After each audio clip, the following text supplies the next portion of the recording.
Hi, welcome to the second part of the Kinemaster series. In the past episode, we talk about Kinemaster interface.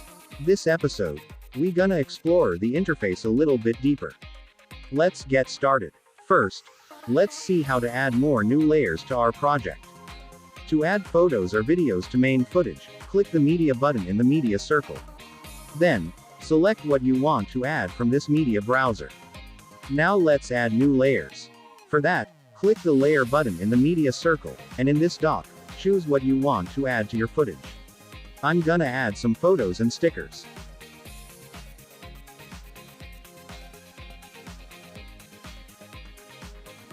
Then, click the audio button in the media circle to add audio files. Here in the Kinemaster audio browser, you can add your own audios from your device, or you can download audio files from Kinemaster Assets Marketplace. Find the audio file you want to add, and click this plus icon to add audio files to timeline. Now, let's start editing. Select a clip from the timeline. Then, if you want, you can stretch or expand this clip like this, and to move this clip to anywhere in timeline, touch and hold on the footage, and drag it to where you want. You can do this with anything on the timeline.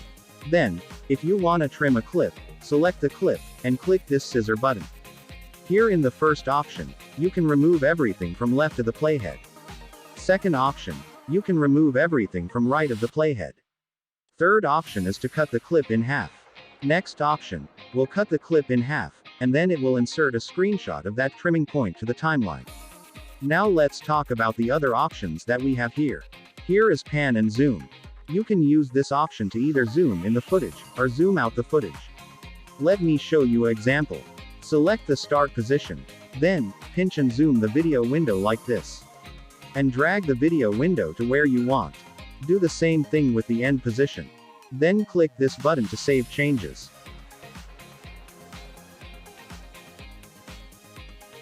And also, you can use pan and zoom as a cropping tool. For that, select the start position, and then pinch and zoom the video window. Then, click this equal button.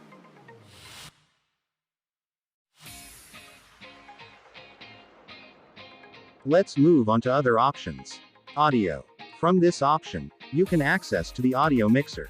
Here, you can adjust the audio levels of the selected footage. Clip graphics. From this option, you can add clip graphics to selected footage.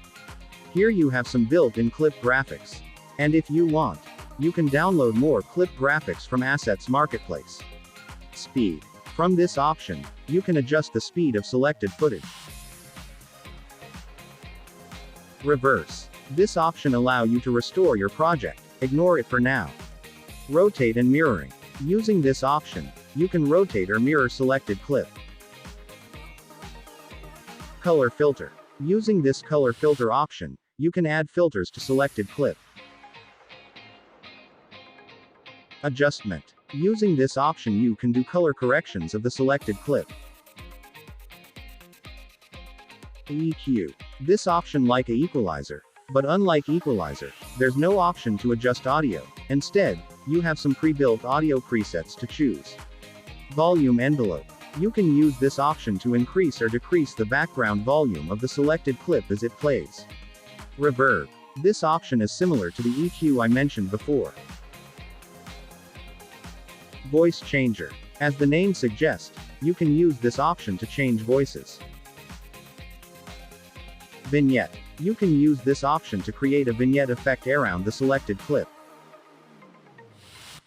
Extract audio. This option allows you to separate the audio file from the selected clip.